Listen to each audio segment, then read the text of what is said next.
Hello everyone, আমি অনির্বাণ। আমাদের channel আপনাদের সকলকে স্বাগত। আজকে এই ভিডিওতে কথা বলবো অগ্নিশ্বর সিনেমাটির ভিনটেজ রিভিউ নিয়ে। তো চলুন ভিডিওটি শুরু করা যাক।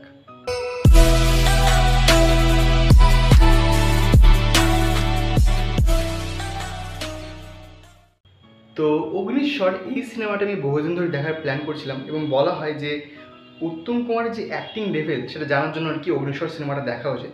তো ফাইনালি আমি সিনেমাটা দেখলাম। প্রায় 2 ঘন্টার সিনেমা, এটা ইউটিউবে অ্যাভেলেবেল আছে, আপনারা চেক আউট করে নিতে পারেন। তো কেমন লাগলো এই সিনেমাটা, আমি যদি এক লাইনে এই সিনেমাটাকে রিভিউ করি তো বলবো যে দেখুন, আমরা স্বপ্ন তো অনেক দেখি, অনেকে তো ডাক্তারের স্বপ্ন দেখে, ডাক্তারের জন্য পড়াশোনা করছে। বাট কেউ কেউ পয়সা কামানোর জন্য দেখে, কেউ কেউ নাম যশ কামানোর জন্য দেখে। বাট কেউ যদি আদর্শবান ডাক্তার হতে চায় এবং আদর্শবান ডাক্তার কেমন হয় সেটা জানার জন্য অবশ্যই একবার এই সিনেমাটা দেখা উচিত। এবং যারা আর কি নিট অ্যাসপিরেন্ট, নিট পরীক্ষার জন্য প্রিপারেশন নিচ্ছে বা যারা আর কি ডাক্তারের জন্য পড়াশোনা করছে বর্তমানে, তাদের অবশ্যই এই সিনেমাটা একবার হলেও দেখা উচিত। কেমন লাগলো আমার সিনেমাটা? দেখুন, প্রথমত আমি গল্প লেভেল নিয়ে কিছু বলবো না, হ্যাঁ, কারণ গল্পটা খুব সামান্য একটা গল্প, বা সেটা যেভাবে প্রেজেন্ট করা হয়েছে খুব সুন্দর এবং স্টোরি লাইন যেভাবে এগোয় দেখতে কিন্তু বেশ ভালো লাগে। তো এই সিনেমাটা মূলত দাঁড়িয়ে আছে উত্তম কুমারের পারফরমেন্সের উপর। গোটা ছবিতে তিনি মধ্যমণি এবং তার কাজ এত সুন্দর লাগে শুরু থেকে শেষ পর্যন্ত। এই সিনেমাটা করার সময় উত্তম কুমারের বয়স কমপক্ষে 50 মতো ছিল।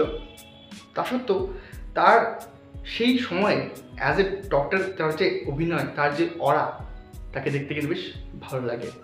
এবং প্রত্যেকেরই কাজ এখানে ভালো, কিন্তু বিশেষত আপনার মন জয় করে নেবে মাধবী মুখার্জির চরিত্রটা, অর্থাৎ অগ্নিশ্বরের যে স্ত্রী, তার চরিত্রে মাধবী রয়েছেন। তার কাজ খুবই ভালো। কিছু পোর্শনে তিনি রয়েছেন, কিছু সামান্য পোর্শনে তিনি রয়েছেন, বাট সেই যে মুভমেন্টগুলো এত সুন্দর লাগে, আপনি বলবেন যে এটা একটা আদর্শবান ওয়াইফের একটা এক্সাম্পল এখানে দেখানো হয়েছে। তো সিনেমাটার গল্পটা নিয়ে আমি বেশি বলছি না, বাট হ্যাঁ, প্রায় 1 ঘন্টার সময় একটা বেশ ভালো কি মানে সিন আসে, যেটা কিন্তু বেশ ভালো। এবং মানে বেশি কিছু বলবো না, তাহলে সেটা রিভিল হয়ে যাবে, কিন্তু ওই সিনটা বেশ ভালো। এবং গানগুলো মোটামুটি ভালো, হেমন্ত মুখোপাধ্যায়ের কণ্ঠে তোমার ধানের পুষ্প ভরা, প্রত্যেকটা গানই কিন্তু খুব ভালো। বাট এই সিনেমাটা সম্পূর্ণ পারফরমেন্সের উপর দাঁড়িয়ে আছে।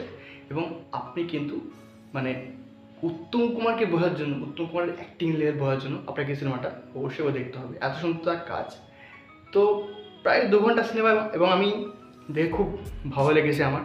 সিনেমা যত শেষ হতে থাকে ধীরে ধীরে মনটা একটু খারাপ হতে থাকে, কিন্তু অল ওভার সিনেমাটা খুব সুন্দর।